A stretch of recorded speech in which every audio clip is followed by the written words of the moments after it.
Mesdames, Messieurs, bonsoir. Merci de votre fidélité. Nous revenons. Nous en profitons pour vous souhaiter une année de douceur et de bonheur, avec des vœux traditionnellement orientés vers la santé, n'est-ce pas? Et puis la prospérité. Je ne voudrais pas ici manquer à mes réserves naturelles. J'ai l'honneur de présenter cette émission avec la complicité de Mike Irask. Il est toujours là, il a réussi à passer l'année. Merci Mike. Nous avons survécu à cette année. Tout à fait. Une Merci année Eddie, particulièrement difficile. Bonjour. Et puis, nous l'avons... j'ai envie de dire exhumé, mais ça va être trop fort. Nous l'avons... réactivé. Nous avons appuyé sur le bouton. Nous avons l'honneur et le plaisir d'accueillir Daniel Chaumet. Merci. Bonsoir. Bonjour Daniel. Merci à vous, en tout cas, de votre invitation. Fort heureusement, je me passe de vos réactivations pour agir. Et j'en profite pour souhaiter à toutes celles et ceux qui nous regardent une belle et douce année pleine d'amour et de succès dans leurs entreprises. Très bien. Bon, ça fait 5 ans que vous avez oublié de déposer une liste pour IHL Share, mais depuis, de l'eau a coulé sous les ponts.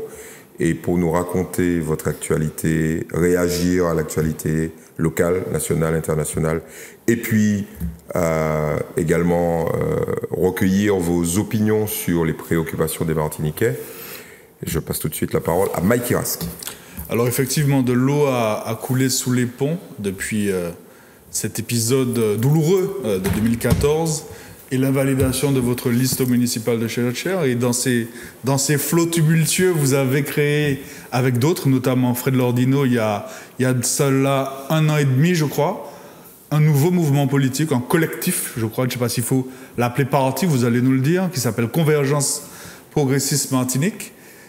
Alors, une première question, pourquoi 1 an et demi plus tard, ce collectif n'a toujours pas été présenté de manière publique et tout à fait officielle? Vous êtes encore en stade de la recherche d'une boîte postale, peut-être? Ou d'un siège?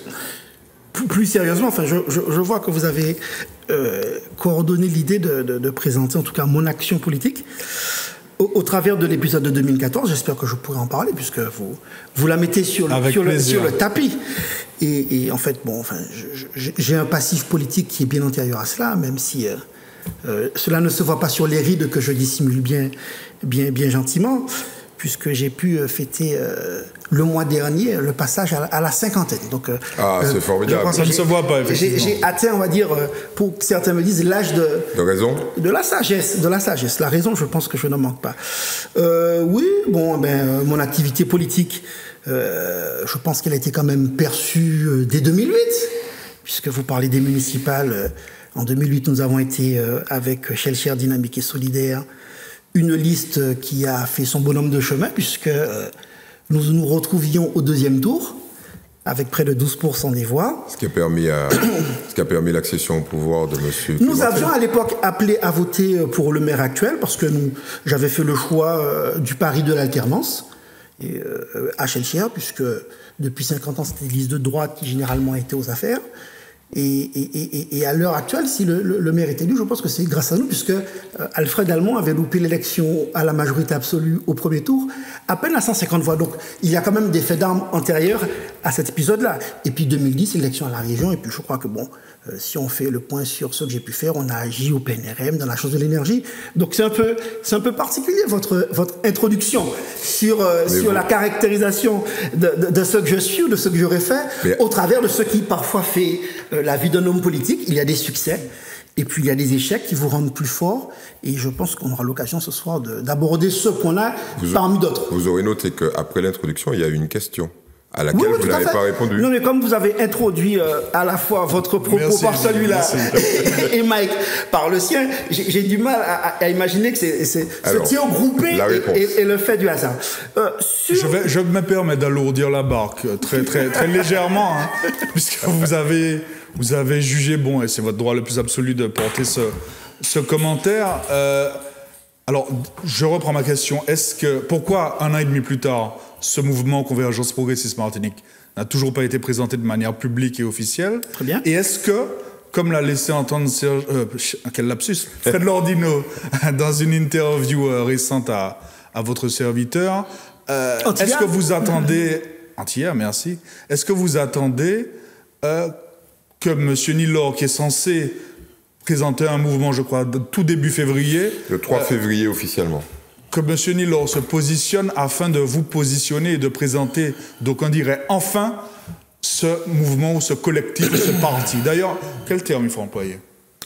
Alors, pour aborder les choses clairement, pour que aussi ceux qui nous regardent s'y retrouvent, personne n'aura oublié que j'ai été un membre du PPM. Cette page est tournée pour plusieurs raisons, parce que je considérais que ce qui, pour moi, devrait constituer les dynamiques essentielles dans des approches politiques modernes et contemporaines, ne trouvait pas d'écho parmi mes anciens camarades, notamment sur la question de la responsabilité, sur la co-construction. Et j'avais plutôt le sentiment que plus les choses avançaient, plus on rentrait dans ce que j'ai appelé le culte de la personnalité de l'homme providentiel. La question n'est pas que dites-vous, mais qui a dit. Je me sentais à l'étroit dans ces habits-là, et que lorsque un certain nombre de questions essentielles sur la question de l'orientation politique devaient être prises, j'ai trouvé que les désaccords étaient très importants, et notamment aux questions à l'époque des présidentielles, j'avais été suspendu par mail sans avoir même été convoqué à un conseil de discipline. Tout cela montre un peu qu'il y a ici, en tout cas dans ce parti, mais dans d'autres, une crise démocratique qui fait qu'il faut repenser la façon d'agir, la façon d'organiser la mobilisation des compétences pour servir un projet, pour servir des idées. Et AKPM, Convergence Progressiste Ethnique, au lieu de rentrer dans des démarches de chiffres, vous n'allez pas tarder à me demander, je le suppose, combien d'inscrits. On est vraiment... La question traditionnelle, c'est est-ce que vous vous réunissez dans une cabine téléphonique ou pas? Oui, mais on a pu dire ça d'Emmanuel Macron il n'y a pas si longtemps. Il est devenu président de la cinquième puissance mondiale. Et bien malheur à ceux qui l'ont sous-estimé. Vous n'avez pas ce type d'ambition, j'espère. Non, j'ai en tout cas le regard de ce qui se produit autour de moi. Donc il faut pouvoir en tenir compte, même si comparaison n'est pas raison. Nous ne sommes pas en France, je ne suis pas Emmanuel Macron. Tout le monde l'aura remarqué. En tout cas, AKPM, nous avons en tout cas des piliers essentiels, c'est celui du progressisme. Nous sommes d'authentiques progressistes et nous souhaitons porter des contributions au débat démocratique. Cela en inversant, en tout cas en tenant compte d'un certain nombre de mutations profondes. Aujourd'hui, les Martiniquais, on le voit bien au travers des mouvements sociaux, veulent être auprès de la décision, sortir du conclave. Vous parliez de cabines téléphoniques qui, à eux tout seuls, décident de choses qui sont extrêmement importantes pour un parti, pour une collectivité ou pour un pays, et impliquer davantage les dynamiques sociales des forces vives du territoire. Sans votre respect, oui. C'est qui KPM? KPM, c'est d'abord la volonté d'un certain nombre d'hommes. Lesquels aujourd'hui, ceux qui ont écrit, en tout cas, les initiateurs de cette démarche sont Fred Delordino et moi, et d'autres personnes qui, pour l'instant, Il est passé où, Éric Copette? Vous lui poserez la question. Qui sont des contributeurs? Il n'est plus là, en fait. Bien sûr qu'il est parmi nous, mais vous lui posez la question, il prendra le soin de venir vous expliquer sur le niveau de son implication dans l'action politique. Est-ce que vous pouvez nous expliquer comment ça fonctionne? Alors, une question à la fois. Oui, s'il vous plaît. J'ai bon espoir. On va avoir sa réponse. Mike voulait l'adresse, en fait. Donc, aujourd'hui, de manière très, très sereine et très sérieuse, KPM, c'est un collectif qui mobilise les Martiniquais sur des thématiques pour penser, parce que je pense qu'il est important de réfléchir à l'avenir et à terme proposer. L'idée n'est pas de remplir une salle de cantine ou de remplir un stade. L'idée, c'est de faire que la contribution soit riche et que le moment venu, nous la partagions avec celles et ceux qui seront aptes à jouir de leur pertinence. Voilà. Vous attendez que ceux qui seront autour et avec de monsieur Nilor soient connus pour vous positionner? Non, bon, je pense que Fred, très simplement, a inscrit... Il y a une actualité politique. On ne peut pas faire comme si elle n'existe pas. Il y a des partis qui se fissurent, il y en a d'autres qui se créent, il y a des dynamiques qui se mettent en œuvre. On est observateurs aussi, et nous ne sommes pas naïfs. Nous sommes observateurs des initiatives qui sont prises, mais en tout cas, nous avons notre trajectoire. Okay. Nous avons notre trajectoire, qui est une trajectoire intrinsèque à KPM. Nous sommes d'authentiques progressistes. Nous avons une vision sur l'idée de ce que peut être la Martinique. Nous développons des réflexions autour de projets très concrets pour être pragmatiques. Et à terme, il ne s'agira pas de décider que nous irons à telle ou telle élection, mais d'identifier comment, à terme, ces contributions peuvent servir le débat démocratique en Martinique. L'étape essentielle de la présentation au grand public et au plus C'est la grand nombre de maturité. Martiniquais. C'est la maturité. C'est prévu pour quand? C'est la maturité. Pour l'instant, nous travaillons. Vous savez, j'ai beaucoup travaillé aussi antérieurement dans des partis, dans des pratiques traditionnelles. Et souvent, on a privilégié le temps électoral à la réflexion et au contenu. Nous voyons bien aujourd'hui à la CTM un groupe politique majoritaire qui a été élu sous un attelage qui est un attelage électoral. Malheureusement, et dans bien des domaines nous le voyons, il n'a pas eu le travail nécessaire pour que, sur des questions qui soient essentielles, la question de l'éducation, la question de l'investissement, le choix ou pas d'aller dans le tourisme, on voit bien que celle qui dirige aujourd'hui le CMT n'a pas forcément les moyens qu'elle aurait voulu avoir en matière d'investissement. On va y revenir. Donc, je pense que quand on reste, il s'agit de préparer cela. Donc, pour éviter, on va dire, ces bafouements, enfin, ça t'a bégayé. Ouais. Il faut aller au fond des choses. Et à l'âge que j'ai, je fais le choix de me donner le temps. Le temps de la réflexion, le temps du travail, le temps de convaincre aussi les Martiniquais. Et je ne suis pas, comme dirais-je, dans une urgence. Nous aurons le temps de nous expliquer, de présenter des ateliers et d'inviter celles et ceux qui veulent enrichir ce document, de le faire de la manière la plus sereine et la plus posée possible. Vous avez un point et un mot important à l'instant, ce document. Ça veut dire que KPM est en train... On travaille. À quoi? Un projet pour la Martinique? On travaille. Pourquoi vous avez également prononcé le mot atelier? Il n'y a pas un risque de confusion. Vous avez dit atelier. Personne n'est propriétaire de l'idée de rassembler des gens. Alors rappelons qu'à Shellshare, il y a les ateliers Shellshare. On pense à part dans tous les sens. Fox, Sainte-Rose. On est passé des municipales à KPM. Non, mais c'est vous qui avez dit atelier. Le mot atelier, ça veut pas... Ah non, mais il y a eu... En fait... Vous savez, j'étais dans une majorité à EPMN. Pendant près de 2 ans, nous avons travaillé dans des ateliers sectoriels. C'est rien de nouveau à tout cela. Je pense. Donc vous travaillez entre autres à un projet. On travaille à des projets. C'est pas un projet, c'est une vision. L'idée, c'est à quoi je voudrais que la Martinique demain ressemble. En matière de transport, en matière d'aménagement, en matière de santé, en matière de mobilité. Je ne suis pas propriétaire de cette réflexion-là. Je considère que sur ces sujets-là, il y a de l'intelligence, il faut la mobiliser pour que nous puissions construire, au travers de cette vision, des projets qui soient des projets porteurs pour le pays. Et des projets que vous présenterez et défendrez, par exemple, et notamment dans le cas d'échéances électorales à venir. Je pense qu'en tout cas, il ne s'agit pas d'avoir une réflexion creuse. Nous pourrons la partager et savoir comment ces contributions peuvent enrichir le débat. Vous savez, je ne fais pas de ma fonction, en tout cas de ma fonction d'élu, l'alpha ou l'oméga de mon implication politique. J'ai été pendant des années un dirigeant de parti sans être élu. Ce n'est que près de 8 ans après que j'ai été élu. Aujourd'hui, je ne suis pas élu. Je retrouve justement, comme beaucoup d'autres, la latitude et le temps de la réflexion. Vous parliez de réactivation. Je ne fais pas la une de l'actualité comme certains, mais en tout cas, ce temps, je le mets à profit pour réfléchir, pour travailler, pour rencontrer et les Martiniquaises et les Martiniquaises sur un certain nombre de sujets qui me tiennent à cœur. Pas seulement les questions de l'environnement, pas seulement les questions de l'énergie, sur lesquelles, évidemment, j'ai un point de vue, sur lequel, au regard de l'actualité actuelle, j'ai quelques regrets, mais sur des questions qui sont essentielles, comme la question de la santé, la question de l'éducation, la question de la démographie, en tout cas, qui sont des préoccupations très fortes que je porte à moi. On va de toute façon y venir. On parle de l'actualité politique. Vous êtes toujours à EPMN. Est-ce que ça existe encore, EPMN? Je ne sais pas, en tout cas, moi je suis plus au PPM, donc la question est résolue. Je suis membre de KPM. Est-ce qu'on peut envisager, est-ce que vous avez envisagé que votre mouvement puisse adhérer à EPMN si EPMN est réactivé également? Enfin, cette question n'est pas à l'ordre du jour. Vous pensez bien. Cette question n'est pas à l'ordre. Vous m'accordez le doute ou la question? Non, la question. Vous m'accordez le droit de la poser.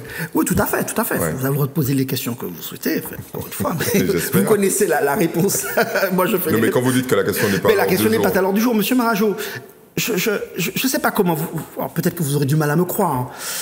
Mais sous le sceau des vœux que nous puissions faire de ce que pourrait être la vie politique, cessons de voir la vie politique comme une une série de combinaisons. Hein. J'ai eu très peur. J'ai failli utiliser un mot grossier, une sorte de proxénétisme politique. Où est-ce que ça me fatigue. Et je pense que... Je ne pensais pas que vous iriez jusque-là. Je pensais simplement à combine. Combinaison. Je sais pas. Bon, on comprend très bien. Ce que je veux dire par là. Ce qu'on veut savoir... Je pense que les Martiniquais... C'est où vous vous situez. Les Martiniquais se moquent de ça. Ce que les Martiniquais veulent quand ils se lèvent le matin, c'est pouvoir prendre et avoir droit à un déplacement. Mais qu'est-ce que vous savez de ce que veulent les Martiniquais? Je suis un Martiniquais comme vous-même. Je chemine, je partage, je réfléchis, je lis. Et ils vous parlent. Ils me parlent à moi aussi. Ouais. Je pense que les Martiniquais, ce qu'ils veulent, au lieu de savoir si je suis avec un tel ou un tel, ce qu'ils souhaitent en tout cas, ou ce que je pense qu'ils peuvent souhaiter, c'est disposer d'un service public de transport qui soit efficace. Non, mais on a compris. Mais certains d'entre nous... Est-ce que vous pensez que la question de savoir avec qui je le conçois est une question qui, au fond, est importante? Bon, vous n'avez pas de réponse là-dessus. Oui, j'ai une réponse. Je dis ça ne me préoccupe pas. D'accord. Ce qui me préoccupe, c'est pas l'écume des choses, c'est le fond des choses. Vous aurez le temps de vous exprimer là-dessus. Deuxième question, toujours sur un éventuel... une identification de votre positionnement politique sur le paysage. Est-ce que quelqu'un comme Jean-Philippe Nilor, je rebondis sur la question de Mike, peut être considéré comme quelqu'un dont vous êtes proche, politiquement? Vous avez parlé de PMN tout à l'heure.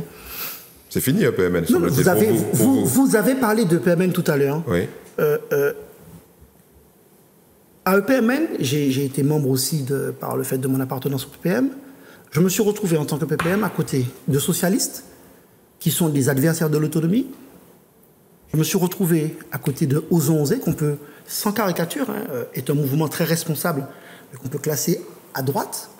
Et cela a quand même donné quelques résultats.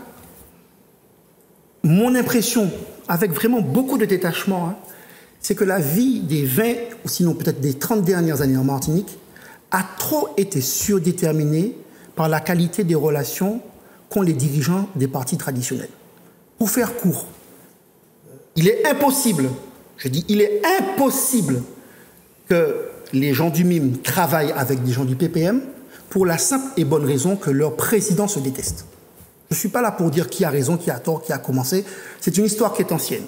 Il est impossible qu'aujourd'hui, des gens du RDM et du PPM collaborent ensemble parce que leurs dirigeants ont une relation qui est détestable. Pour ne pas dire se déteste, peut-être que ça va trop loin. Là, vous faites un constat, c'est pas votre position personnelle. J'ai envie de dire, aujourd'hui, monsieur, je ne veux être ni l'otage, ni l'héritier de cela. Et je pense que dans mon pays, quand on souhaite pouvoir s'engager, cette situation a fait beaucoup de tort. Alors, je ne vous dirai pas que j'ai été totalement, on va dire, exempt. J'ai été dirigeant d'un parti dont dans les deux cas, j'ai été nommé. Oui, on se rappelle surtout des diatribes... Attendez. Mais non, mais laissez-moi terminer. Cette question est trop importante. Vous dites que vous vous exonérez... Je ne m'exonère pas du tout. Ah non, pas du tout, pas du tout. Je dis que simplement... Vous êtes quand même responsable de la fuite ou du départ, appelons ça comme vous voulez, de Claude Lys du PPM. Allons essayer de traiter ces questions-là avec un minimum de sérieux. Donc, si vous voulez me poser cette question, laissez-moi arriver au bout de la précédente. Je dis que ces questions-là ont surdéterminé les rapports politiques dans mon pays, et cela souvent au détriment de l'intérêt du pays. Vous y avez participé? J'ai été membre de la direction d'un parti, donc j'ai en cela une forme de responsabilité. Mais encore une fois, l'autocritique, ça ne fait pas partie de choses que l'on fait uniquement quand on va à la messe. On peut exercer l'autocritique. Oui, mais je pensais que vous commenciez une autocritique là, justement. Pas du tout. Mais ça n'a pas l'air d'être ça. Pas du tout. Mais pourquoi vous dites cela? Non, mais je dis que ces questions, sur votre part de responsabilité. Ces questions-là ont été, à mon avis, ont surdéterminé les décisions politiques, mais j'ai aussi, moi, exercé des responsabilités où j'étais en pleine responsabilité des décisions. J'étais au PNRM, vous savez quelque chose? La première chose que j'ai faite quand j'étais membre président du PNRM, c'est de demander qui étaient les membres du bureau du précédent bureau. Tous les membres du bureau de l'opposition de la mandature précédente, pour ne pas la citer, de Mme Nguela, ont été automatiquement reconduits. Pour la simple et bonne raison que j'ai considéré que pouvoir bénéficier de l'expérience, y compris de Martiniquais qui ne sont pas dans des convergences totales politiques avec moi, était quelque chose qui peut servir à la cause de la biodiversité de l'environnement. Je crois que quand on sert une cause, on doit pouvoir dépasser. Alors vous me posez la question de un tel, on pourra faire la liste, hein, vous allez me dire Nilor, après vous allez me dire Naldo, après vous allez me dire etc., Pamphile. Je dis à Salba Mopedi, c'est que je ne serai ni otage, ni héritier des haines qui ont animé et alimenté la vie politique de mon pays. Je pense qu'il est urgent que l'on se consacre à l'essentiel. Je ne compte pas brader mes convictions, j'ai des convictions. Ce qui va déterminer à la fois notre engagement, et c'est aussi notre démarche à KPM, c'est la nature du projet. Parlons du projet, parlons des priorités, quelle est notre conception de l'autonomie, quelle est notre conception de la responsabilité. Est-ce que je le dois traduire? Vous pouvez traduire, en tout cas tenter, en tout cas moi je pense que je vais tenter de traduire. Je ne suis pas sûr que vous ayez été très clair, mais bon, on a compris à travers les lignes, vous n'excluez pas de travailler avec Jean-Philippe Nilan. J'ai dit tout l'inverse. J'ai dit aujourd'hui, je ne serai ni héritier, ni haine, ni otage des haines du passé. Donc je travaillerai, donc je serai à l'écoute de chacun pour pouvoir arbitrer une décision. Vous ne dites pas le contraire. Mais non, mais je dis que je peux écouter Jean-Philippe Nilan, je peux écouter Pamphile, je peux écouter, entre autres, toutes celles et ceux qui sont des démocrates. Je me fixe quand même une limite de ne pas échanger avec ceux qui sont sur les lignes du Front National. Je vais discuter avec mes frères et mes sœurs martiniquais. Je n'ai aucune difficulté à cela. Animé de ce qui peut être un sentiment de fraternité et de bons sentiments entre républicains. Maintenant, ce qui va arbitrer les décisions finales, puisqu'il peut y en avoir, ce seront les convergences de vision, les convergences de projets, les convergences de valeurs, parce que cela est essentiel. Alors, j'ai une double interrogation sur Convergence Progressiste Martinique. C'est Martinique ou Martinique? Martinique. Quelle est la dénomination? Et c'est progressiste ou progressiste? Nous tentons créoliser. Oui, je vois ça. C'est nous tentons partiellement, apparemment. Non, pas partiellement, c'est Convergence Progressiste Martinique sur Paraguay. Donc, des petits logos. C'est pas très lisible. La progressiste, c'est du français, là. Non. Donc, Convergence Progressiste, ce logo, mais Mathieu Convergence Progressiste Martinique. D'accord. Donc, l'idée, c'est de faire converger, convergence. Non, je vais arriver à ma double interrogation. Donc, c'est le fait au moins. Oui. Très bien. Je vais vous dire oui pour poursuivre.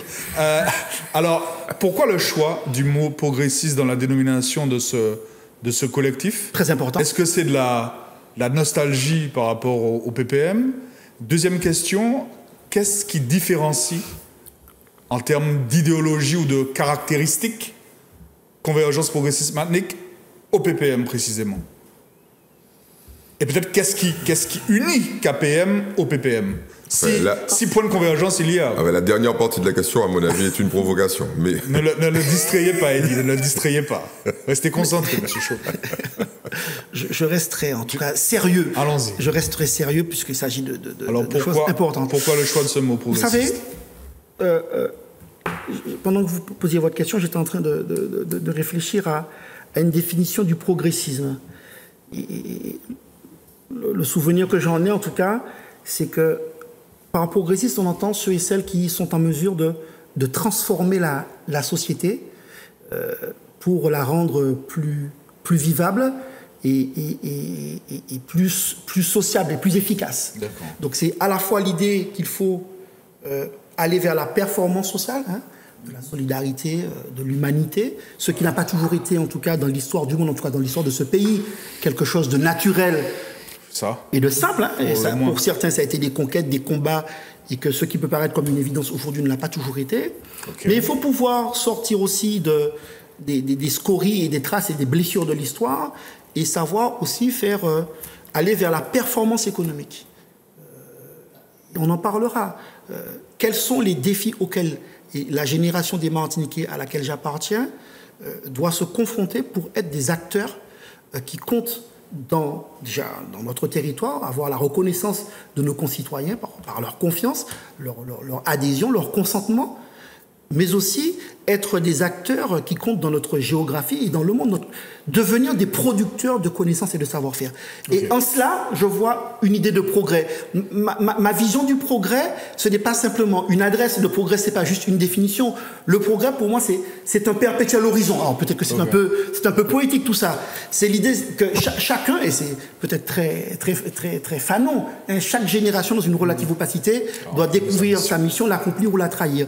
Et je suis extrêmement attaché à cette démarche, ce concept qui a été porté par Césaire. Et je pense que personne n'est, en tout cas, propriétaire de la pensée de Césaire. Donc c'est progressiste dans ces sens-là. Dans l'idée que nous pouvons transformer la société dans laquelle nous vivons pour en faire une société dans laquelle on s'épanouit.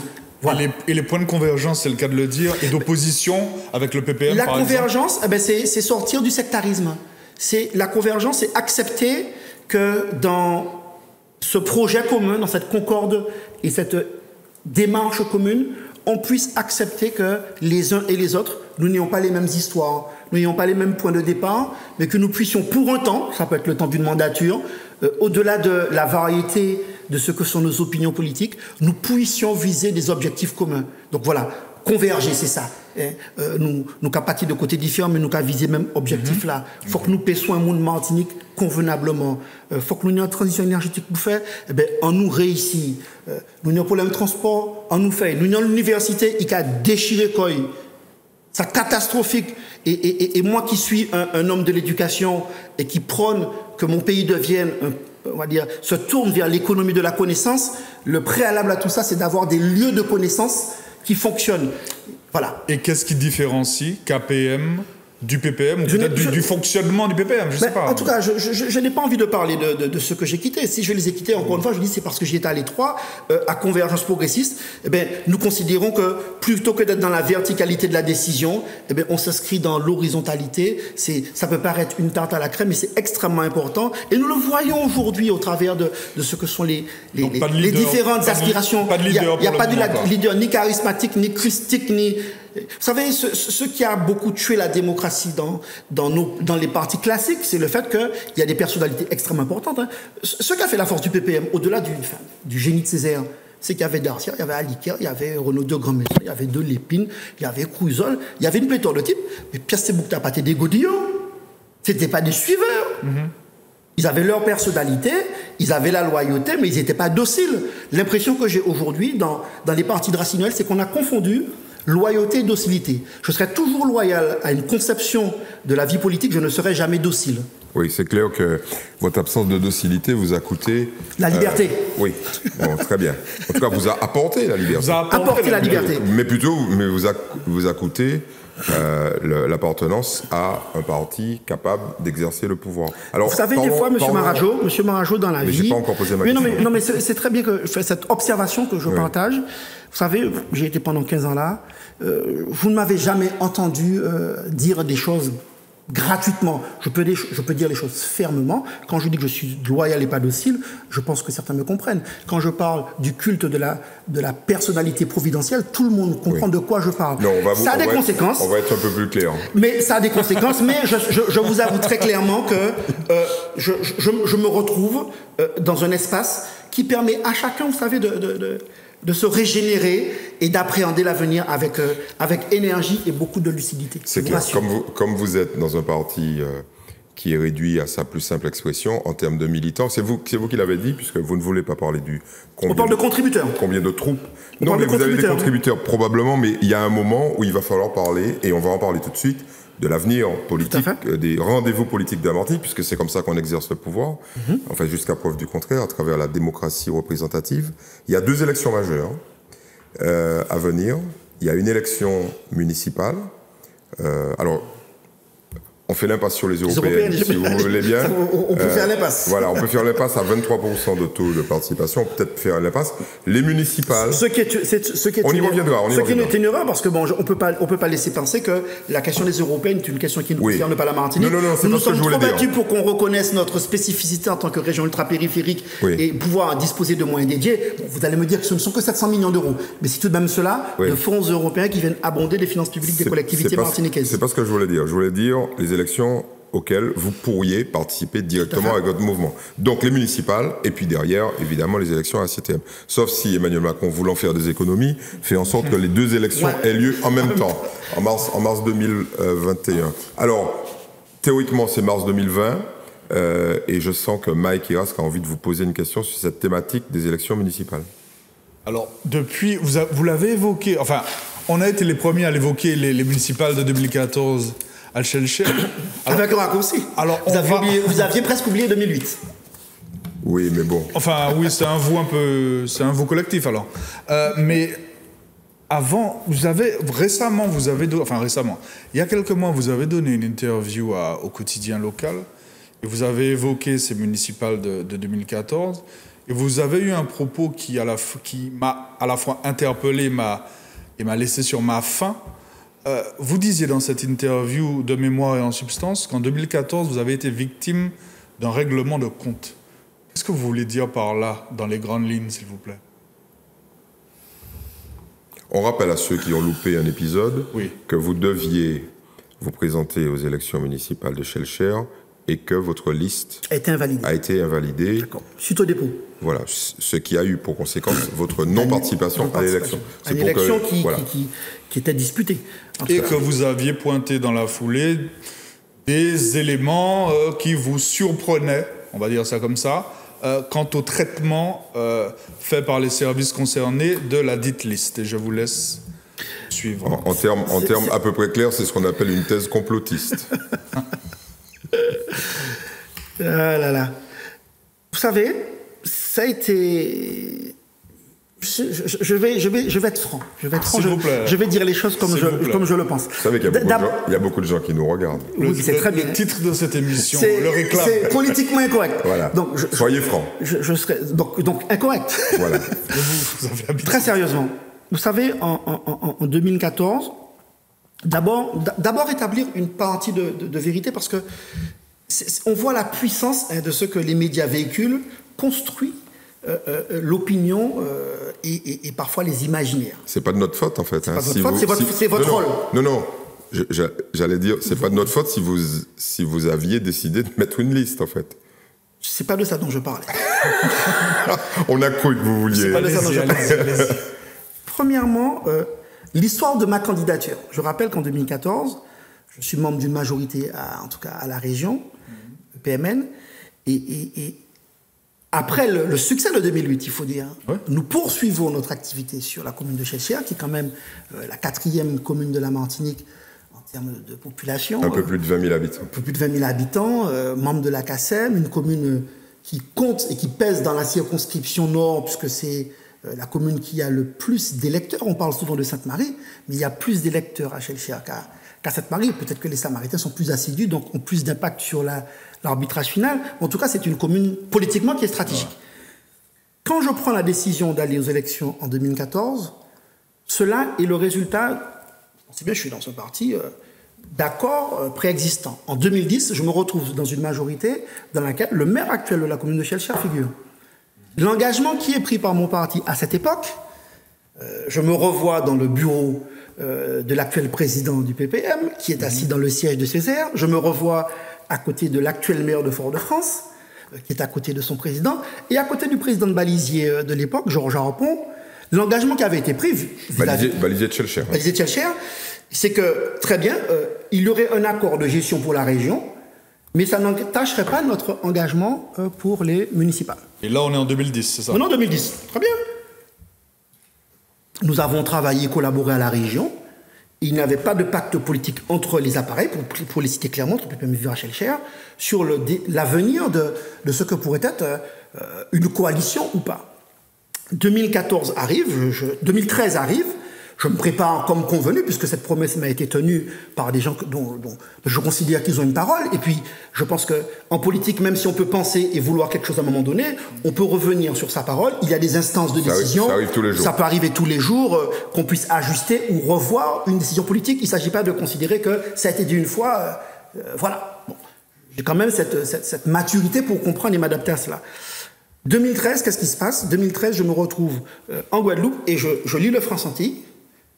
Et je découvre, membre de la direction du parti de l'époque, là où il y a un candidat de l'Alliance, il n'y aura pas de candidat PPM. Ce qui revient à transformer une alliance de gestion de la région... Vous aviez lu vos SMS en une alliance politique. Vous l'apprenez là? Je le découvre dans un France-Antilles. Dans un communiqué, dans un comité national qui s'est tenu, effectivement, je n'étais pas là puisque j'étais en mission à l'époque, puisqu'à la région, j'étais en mission en Guadeloupe, le président n'y était pas, en tout cas un comité national qui prend une décision aussi importante à l'absence de son président, du candidat concerné et d'un certain nombre de dirigeants machin. Donc cette affaire était mal engagée et la décision que j'ai prise en 2014, elle est claire, elle a été d'aller aux élections sans le soutien de mon parti. Parce que je considérais qu'il avait manqué de loyauté à mon égard. Et là, on a voulu me faire passer pour une sorte de militant un peu turbulent, qui n'aurait pas respecté les accords qui aurait été passé. Les accords étaient très clairs. Il y a une alliance de gestion à la région. Et d'ailleurs, ce que je dis là n'est pas un secret de polichinelle. Le secrétaire général du parti était même venu en assemblée générale du Balisier dire aux militants de Chelchères, et pas à Daniel Chaumet, vous serez en tout cas sur le combat municipal en 2014. Donc j'étais très à l'aise d'ailleurs, très soutenu par la base militante à Chelchères. Nous allons aux élections, donc on va dire dans un contexte politique un peu tendu en interne, même si les choses se passent ainsi. Nous avons l'occasion de poser la liste, ça se passe en février, puisque c'est en plein carnaval. Le mardi et le mercredi sont des jours fériés. Je prends la décision, on peut déposer la liste le lundi. On peut déposer la liste le lundi, on a les moyens de le faire. Je prends la décision, et c'est dans cela que je dis, c'est ma responsabilité, de poser la liste le jeudi, parce que des gens qui, jusque-là, étaient hésitants et déterminants, font le choix de venir s'impliquer sur la liste. Rappelons que le jeudi, c'était le dernier jour. Monsieur Marajo, la moitié des listes ont été déposées le jeudi.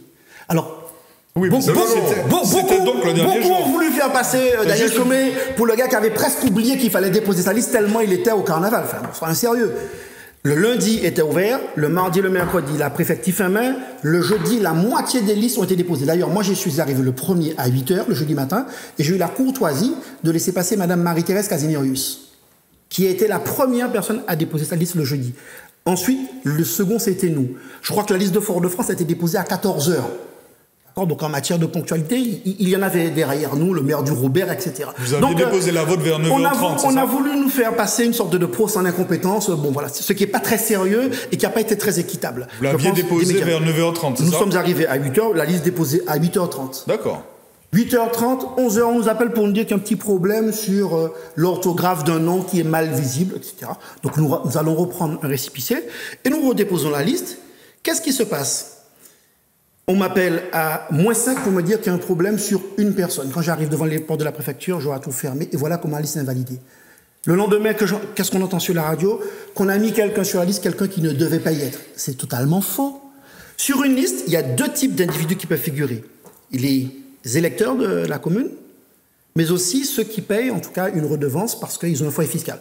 Il y a un docteur très célèbre de la commune de Chelchères qui exerce à Grand Village, qui était sur la liste, qui a son foyer à Casse-Pilote. D'ailleurs, comment ça se passe? Il faut qu'il aille dans sa commune montrer qu'il est électeur de notre commune, Casse-Pilote, et aller aux impôts pour prendre ce qu'on appelle un rôle, pour déterminer qu'il paie un impôt au 1er janvier 2014. Une deuxième personne, Patricia Donatien, qui est une habitante de Chelchères, qui paie ses impôts à Chelchères, électrice du Carbet, donc va chercher son document au Carbet, va aux impôts. Le tampon, monsieur Marajo, le tampon qui date son document est daté au 1er janvier 2013. On est en février 2014. Le tampon, où est-ce qu'on signe au bas de la page pour dire voilà le rôle de madame, ça nous a échappé. Donc je considère que c'est de la responsabilité du candidat qui choisit ceux et celles qui doivent s'assurer que ces questions-là se passent normalement. Je n'ai pas été le seul. Et c'est qui le propriétaire du tampon en question? C'est les services, fiscaux. D'accord. Donc cela est arrivé à 7 personnes. Donc cette erreur, elle est pour vous volontaire? Je dis deux choses. Je veux être trop respectueux des gens qui agissent dans la fonction publique pour pouvoir porter ce genre de jugement à l'emporte-pièce. Parce qu'on l'a entendu, ça. Deux choses. Dans votre camp, on a entendu. On a entendu aussi que j'ai d'autres choses dans d'autres camps. Vous savez, là, vous avez la parole du candidat. D'accord. Je dis une première chose. Premièrement, cela nous a échappé, donc c'est ma responsabilité. Il faut assumer. Et c'est parce que j'ai accepté cela que je considère que je suis en mesure de... J'ai pu réparer ce qu'un tel trouble peut causer, parce que je pense que nous étions en mesure de gagner cette élection. Il y avait des hommes et des femmes qui s'étaient puissamment engagés.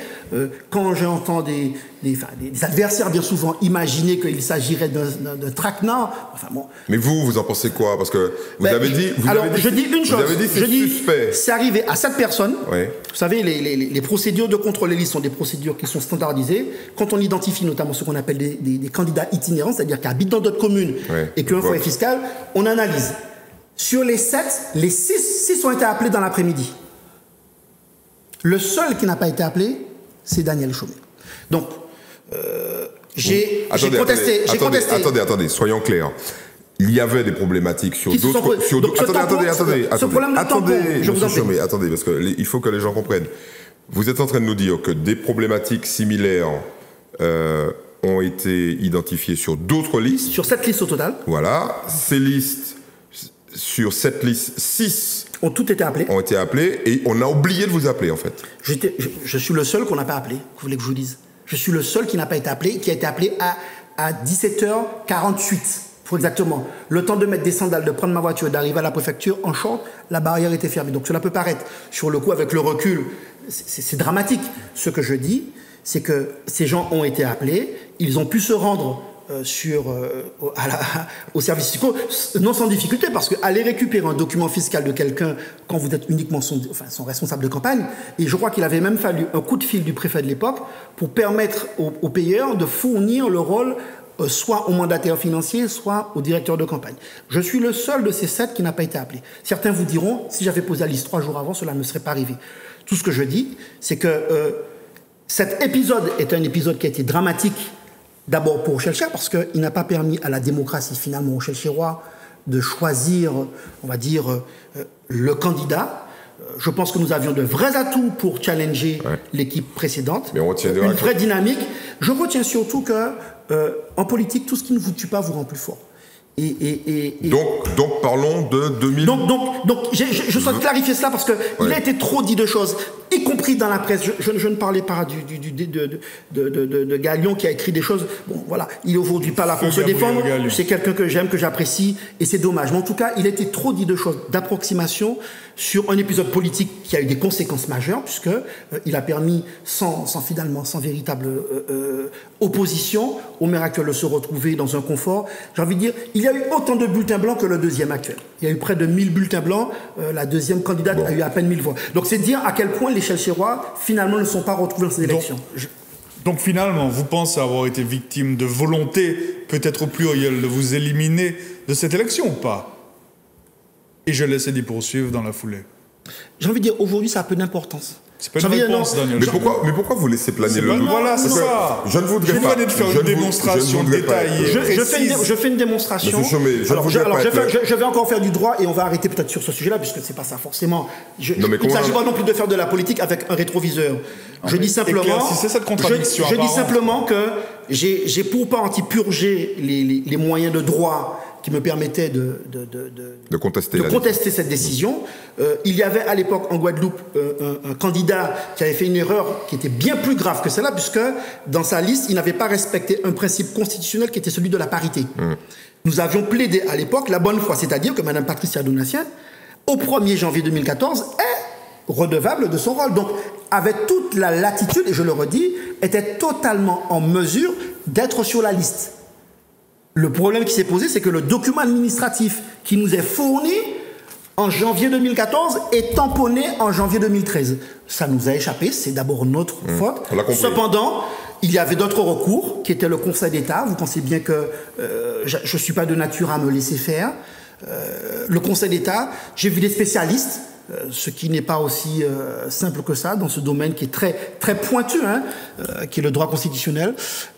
Et le diagnostic, c'était du 50-50, avec des recours qui auraient porté les délais à 1 an et demi, et je considérais qu'il fallait savoir faire le deuil de cette affaire-là, retenir qu'en politique, il ne faut rien négliger, et encore une fois, tout ce qui ne vous tue pas vous rend plus fort, peut-être plus méfiant et plus attentif. Et sans cela que les Shelchirois demain auront l'occasion de me juger. Bon, très bien.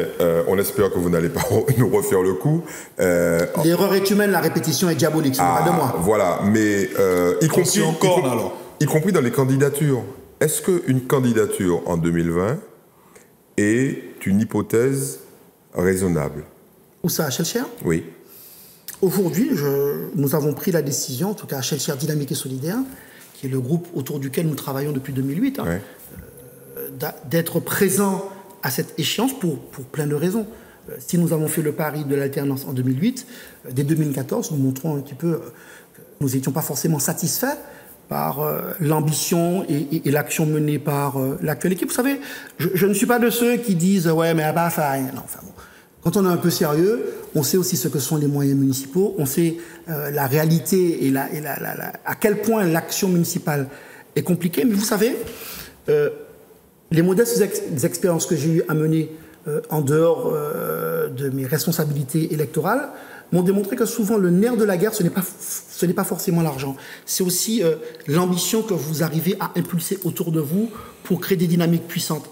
Schellcher est une ville universitaire, mais j'ai envie de dire, où est le foisonnement de ce que sont toutes les villes universitaires, avec le bouillonnement culturel qui fait qu'il y a une signature. Quand on parle, on peut être d'accord ou pas avec l'action de Marcelin Nadeau, mais quand on parle du prêcheur, on sait qu'il y a une posture, une culture dans cette commune qui est celle de l'écologie. On peut être d'accord ou pas. Je prends des maires diverses et vous verrez qu'il n'y a pas d'avantage. Ne multipliez pas trop les exemples. Je prends au moins deux. Je prends l'exemple du Marin. On peut ou pas être ouvert ou être d'accord avec Rodolphe Viziré, qui est un grand politique, un grand Martiniquais, avec qui j'ai eu sur certains sujets de vraies oppositions. Mais cet homme a transformé une ville qui était une ville agricole, sucrière en détresse, puisque les dernières usines à sucre fermaient dans la fin des années 70, début des années 80. Il en a fait la capitale du sud du nautisme de la Caraïbe. Donc, pouvoir poser une vision qui donne à la fois... Et alors aujourd'hui, où nous parlons, 70% de l'activité du nautisme est localisée au Marin. Donc, cette vision de maire, ce n'est pas une vision, on va dire, étroite, c'est une vision qui a servi sa commune, mais c'est une vision aussi qui a servi la Martinique. Je rêve de cela pour ma commune, pour Schellcher, au travers de son université, au travers de sa culture. Vous connaissez ma passion sur les questions de l'environnement, de l'énergie. Faire de Schellcher, en tout cas au travers de ses moyens, puisque qui mieux que Schellcher, avec son université, sa proximité avec la capitale, aujourd'hui un centre de formation, la CCIM, etc., le rectorat, enfin bref, pour porter l'économie de la connaissance, c'est-à-dire l'économie qui demain matin fera respirer la Martinique. L'avenir de la Martinique n'est pas dans le fonctionnariat, et pourtant je suis un fonctionnaire épanoui. L'avenir de la Martinique n'est pas dans la monoculture de la banane. Il sera dans notre capacité à trouver de nouvelles marges de manœuvre, et je pense qu'une commune comme Schellcher a de vrais atouts qu'il faut pouvoir valoriser en matière d'agriculture biologique, en matière de transport, pour que véritablement, ils servent à la fois l'ambition que peuvent avoir naturellement les Schellcherois, mais qu'ils servent aussi l'intérêt du territoire. Alors, pour rester dans cette thématique schellcheroise, on a reçu récemment dans cette émission le maire de Schellcher, Luc Clémenté, et il a semblé dégager, je pense qu'Eddie sera d'accord avec moi, une grande sérénité, à la fois quant à son bilan, il entre dans sa 11e année de mandature, et aussi sur ses perspectives et ses projets pour la commune, ce qui laisse à penser qu'il sera probablement, même s'il ne l'a pas encore annoncé ou reconnu publiquement, candidat à sa succession. Je ne sais pas si vous avez vu cette émission, mais est-ce que cette sérénité du maire de Schellcher est de nature à vous inquiéter, objectivement? Non, je suis pas le thermomètre de l'humeur des... Ah non, mais là, je vous demande la vôtre d'humeur. Non, mais je sais pas, qu'il soit serein, c'est très bien, je l'encourage. Moi, j'invite chaque compatriote martiniquais... Vous l'encouragez à être serein. J'encourage chaque Martiniquais... J'espère qu'il est devant son J'encourage chaque Martiniquais à être habité par la sérénité. Et surtout en ce début d'année, mais que ça ne soit pas juste une parole creuse, que nous pratiquions comme cela. Vous savez, il a été élu démocratiquement, il faut respecter son mandat, et je suis de ceux qui considèrent que je suis heureux quand ma commune avance. Je suis heureux, je me porte bien quand mon université brille, je me porte bien quand, si on développe de l'agriculture biologique à la Démange, je me porterai bien. Donc je me porterai bien si les écoles de Schellcher étaient aujourd'hui équipées en parasismique, ce qui n'est pas le cas. Ça fait partie des projets qu'il a Oui, mais j'ai envie de dire, après, il a fallu 12 ans, j'ai envie de dire, s'il lui a fallu 12 ans pour se rendre compte qu'il fallait investir dans la commune et que sa seule satisfaction, c'est d'avoir assaini les finances de la commune, je dis très bien, il a fait une partie du job, mais permettez-moi de dire que c'est quand même insuffisant. Est-ce que les rumeurs qui c'est quand même insuffisant. On ne peut pas considérer qu'un maire qui n'a pas réglé la question de la préservation, de la protection des enfants dans les écoles, qui n'a pas su faire héberger une culture universitaire, qui n'a pas développé d'économie verte dans l'arrière-pays, alors que ça faisait partie de ses promesses de campagne. Et moi, je vous dis encore une fois... C'est-à-dire que l'argument des finances n'explique pas tout, selon vous. J'ai envie de dire que l'argument des finances... De la rareté budgétaire, etc. L'orthodoxie budgétaire, c'est une obligation. Il faut exercer l'activité de maire dans le cadre de la loi, assainir les finances pour avoir des marges de manœuvre. Donc, quand un élu vous dit qu'il a assaini les finances de sa collectivité, encore une fois, ce n'est qu'un moyen, ça ne peut pas être un programme. Et si aujourd'hui des maires ont pour seul programme d'assainir les finances de leur commune, j'espère que les citoyens auront la lucidité pour leur indiquer que cela est un peu court. Donc, je ne veux pas rentrer dans une critique, on va dire, facile, parce que je connais aussi la dureté et le temps qu'il a fallu à Rodolphe Désiré pour transformer. Mais cela, ça veut dire... Il faut pouvoir véritablement fédérer les énergies, les talents de la commune autour d'un projet commun. Il faut pouvoir fédérer son administration. J'ai été président du PNRM. Je n'aurais pas fait le 10e de ce que nous avons réussi si nous n'avons pas su faire le personnel adhérer au projet. Eh bien, en faisant quoi? En faisant de la formation, en les associant à la décision. C'est pas le cas à la mairie de Shellcher? Le climat dernièrement, une grève 400 monde, etc. Bon, c'était il y a plus d'un an d'ailleurs.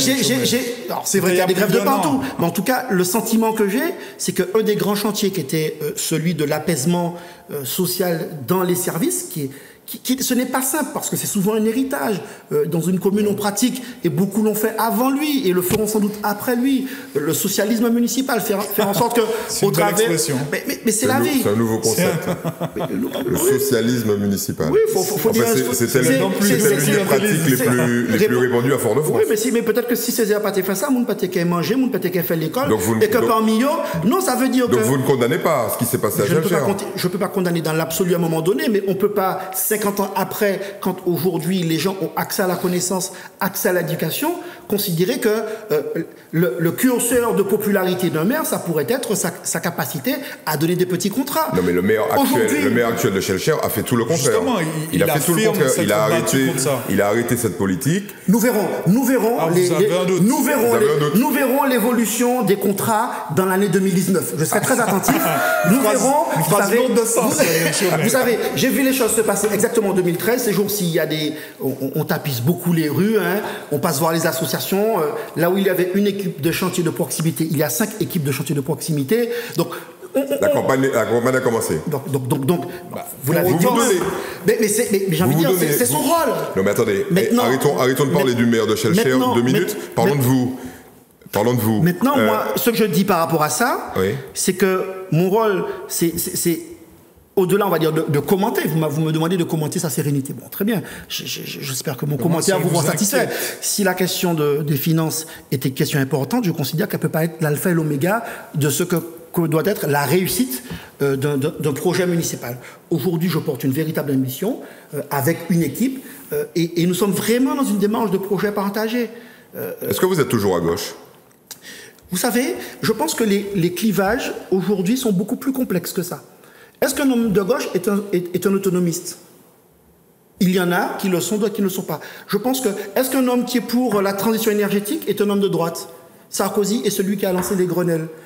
Comme jamais aucun homme de gauche l'a fait avant lui avec des acteurs de l'écologie qui étaient ministres de l'écologie. Donc je pense qu'en fait, il ne s'agit pas de dire que les pensées de gauche et de droite n'existent plus. Je pense que les clivages ont évolué. Je perçois davantage les choses entre progressistes et réactionnaires. On reconnaît là votre proximité, et je me pose la question de savoir si elle existe encore, avec Emmanuel Macron. En tout cas, je n'ai pas attendu Emmanuel Macron pour me considérer comme être un progressiste, et c'est peut-être parce que lui est venu sur ce champ-là à un moment donné que j'ai trouvé pertinent de lui accorder mon crédit à ce moment-là. Surtout, vous êtes assis sur un siège électable au PPM, c'est ça en fait, hein? Le lien avec Macron, non? Monsieur Marajou. C'est vous qui l'avez évoqué, hein? Monsieur Marajou, il y a le off et puis il y a le vrai. Vous me disiez, en off, c'est Mike qui me disait ça, que je n'ai jamais choisi le confort en politique. C'est vrai. C'est vrai. Donc, surtout sur les 4 dernières années. Si j'avais voulu faire comme beaucoup d'autres, que j'ai encore parfois au téléphone, j'aurais baissé la tête, j'aurais fermé la bouche, et j'y serais encore. J'ai fait un choix différent. Mais vous avez choisi le gagnant.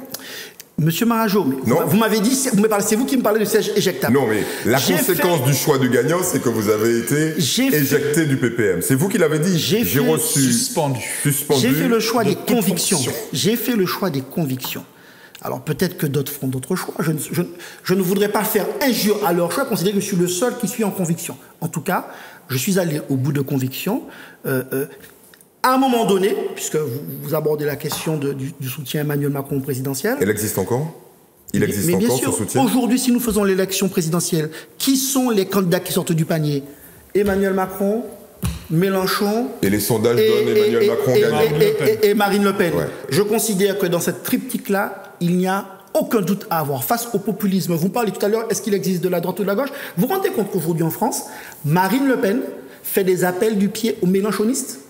C'est-à-dire qu'on est dans une situation d'effondrement idéologique tel assez semblable à ce qui se passe en Italie, où l'extrême gauche en Italie gouverne avec l'extrême droite. Alors face à ça, je ne sais pas quelles sont les péripéties des uns et des autres.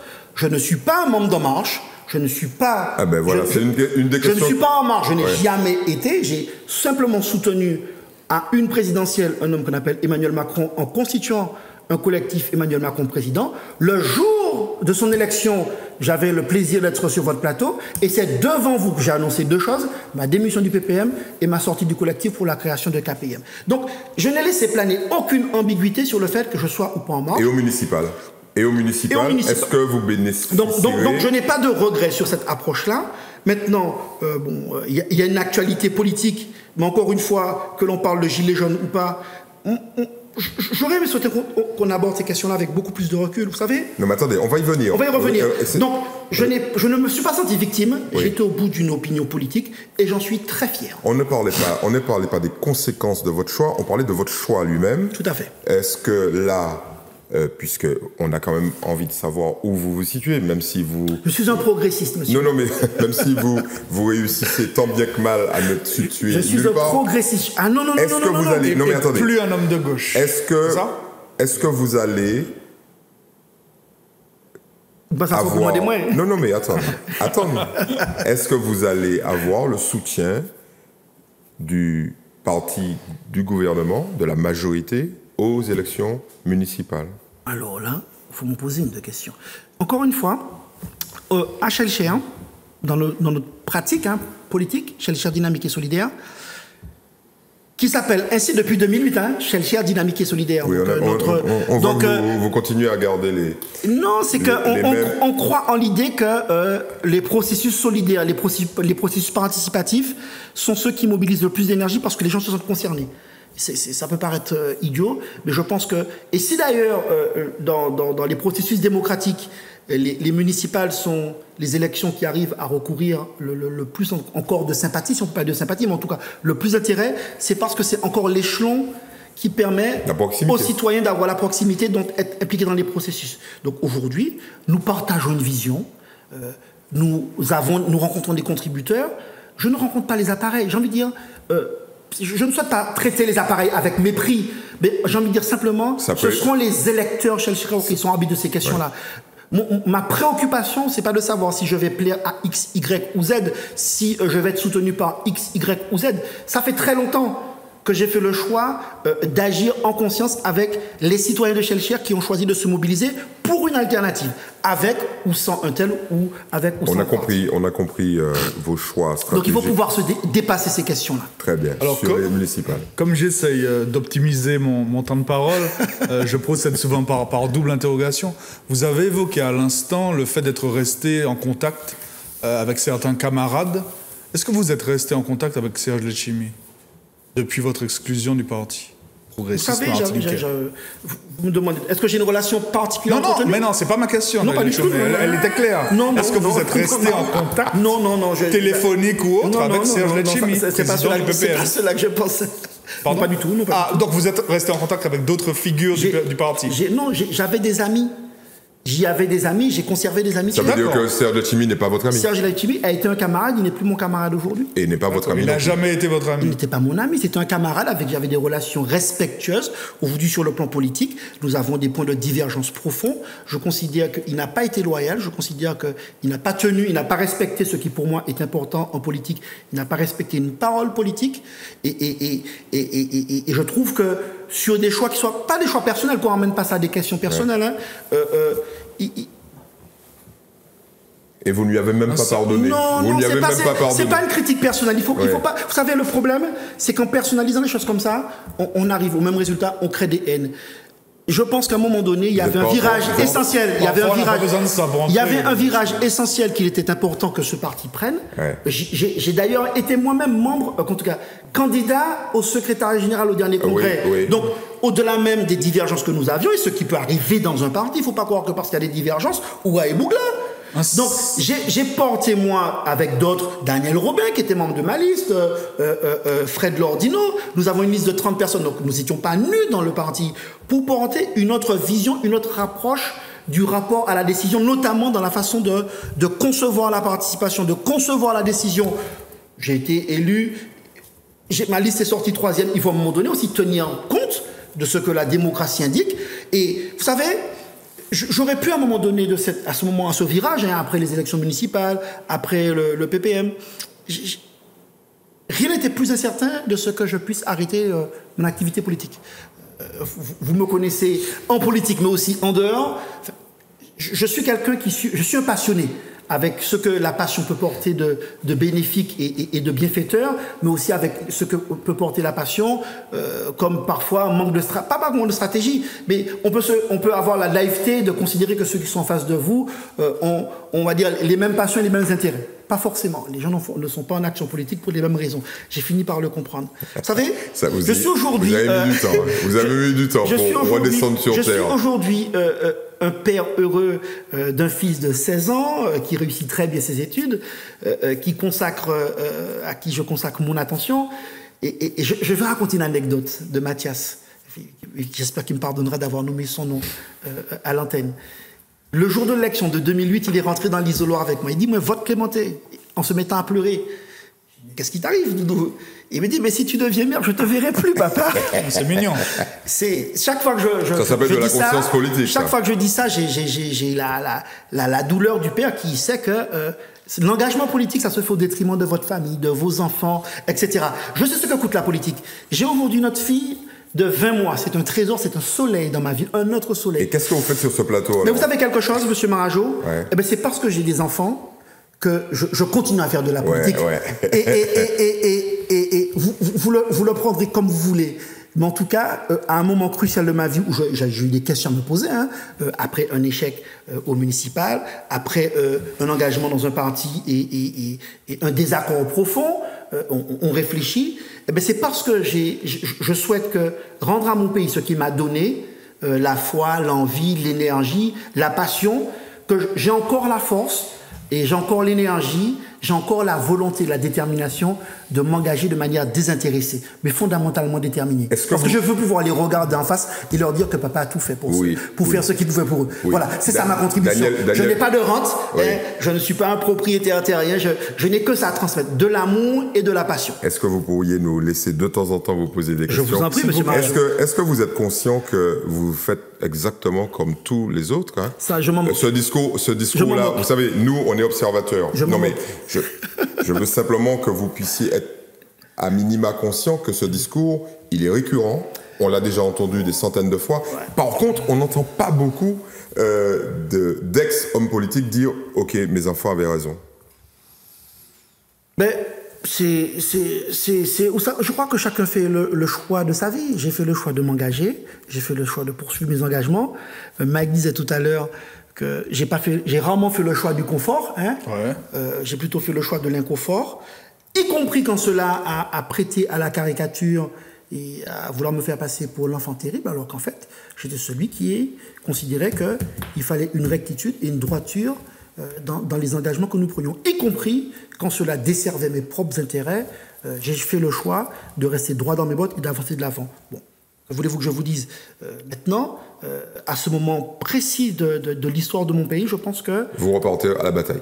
Il faut repartir à la bataille, mais de manière plus apaisée. Il faut que tout ce que j'ai pu s'emmagasiner, et encore je vous le dis, je ne serai ni otage ni héritier des colères des appareils, et je pense qu'aujourd'hui, ce dont les Martiniquais veulent entendre, et qu'ils souhaitent qu'on leur démontre c'est notre capacité à construire ensemble. Parlons-en, justement.